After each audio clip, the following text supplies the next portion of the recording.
After 3 years of being so close yet so far from winning the MVP trophy, the NBA finally decided it was time to give Embiid the recognition he deserved. They crowned him the most valuable player for the 22-23 season. And then, things took a dramatic turn. Once celebrated as the league's top player, Embiid has now become one of the most controversial and hated figures in the league. In fact, it's gotten so bad that fans have been chanting FMB nonstop outside the arena he's playing in, even when he's playing in his own hometown. From his fierce on-court antics and heated rivalries to going viral on Twitter, Joel Embiid's epic journey from MVP to delivering epic games, even while battling an illness, has been incredible. Before the season started, and especially after last year's games, fans had sky-high expectations for Joel Embiid.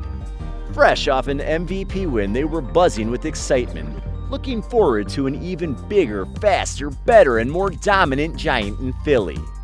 Everyone hoped he'd lead the Philadelphia 76ers deep into the playoffs and possibly bring home a championship. With his incredible scoring, rebounding, and defensive skills, Embiid was seen as the key to the Sixers' success.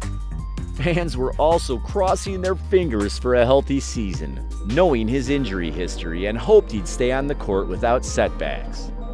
Some of his best games. Starting off the season, it definitely looked like Embiid was finally going to win everyone over.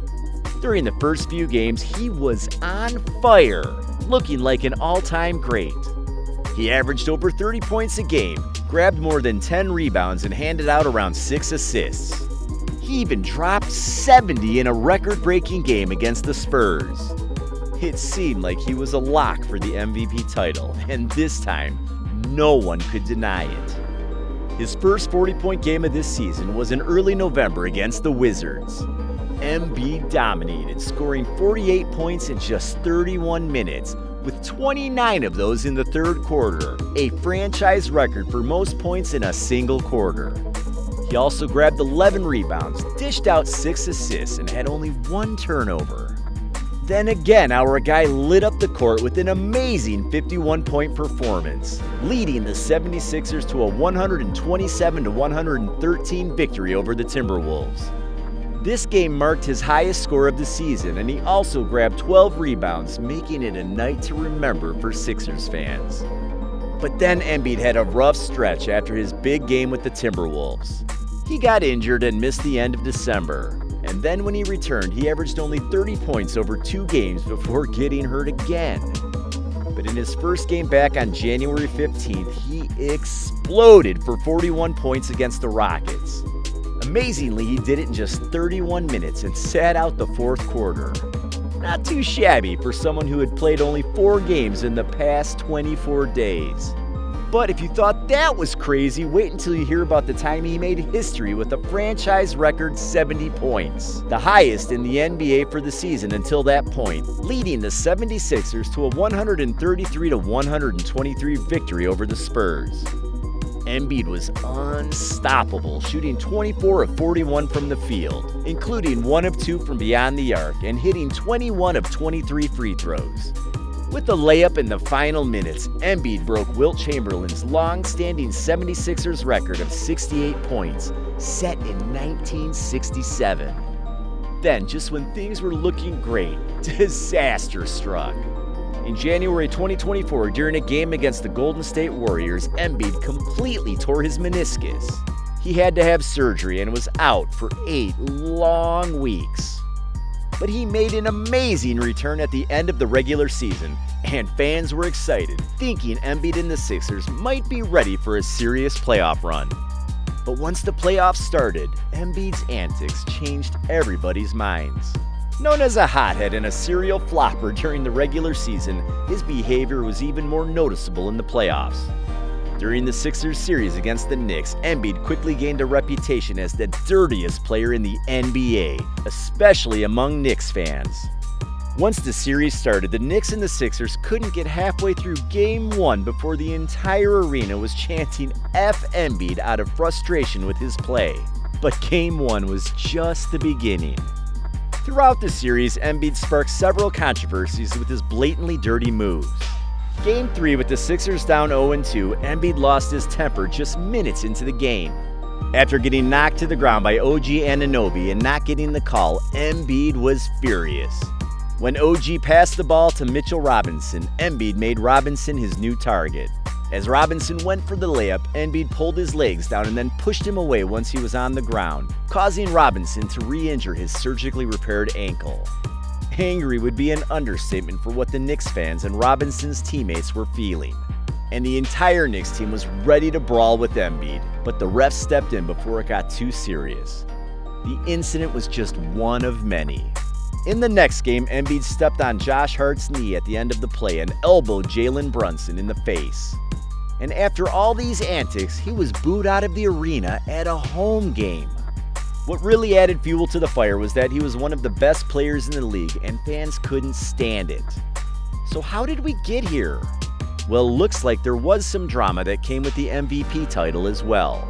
After winning the MVP in 2023, Embiid faced massive backlash. Critics and fans argue that his victory over Nikola Jokic was a robbery. Embiid became the only MVP to never make it past the second round, despite his amazing regular season performance. Meanwhile, Jokic led the top seed in the West, while Embiid headed the third seed in the East. Stat geeks pointed out that Jokic was superior in almost every metric, being one of the best passers in the league and on track to break records for assists by a center. Instead of earning respect, Embiid's MVP win fueled more hate. People even accused the league of rigging the vote in his favor due to racial bias. This backlash followed years of Embiid and the Sixers fans crying robbery when he didn't win the MVP. After finally snagging the MVP, Embiid's trophy didn't bring him respect. It only intensified the disdain. To make matters exceedingly worse, a video of Joel Embiid and 76ers staff harassing an MSG security guard went viral. Joel Embiid's behavior was in the spotlight after the playoffs, with fans questioning if he can be a true role model. In the clip, Embiid is seen deliberately taking fadeaway shots while stepping out of bounds and repeatedly bumping into the guard, who was just doing his job. Even though the security guard tried to stay calm and create space, the 76ers staff made things worse and Embiid kept bumping into him. Fans started to criticize Embiid's actions, calling them embarrassing and unnecessary, especially since the guard remained calm. The video got more than 5.9 million views on Twitter, starting a big debate about Embiid's sportsmanship and character, especially after the 76ers lost in the playoffs. It came out right after the 76ers were knocked out by the Knicks, which only made the criticism of Embiid and the team worse. But this isn't the only unfortunate highlight for Embiid this season. Turns out he's also suffering from Bell's palsy after hanging 50 on the Knicks.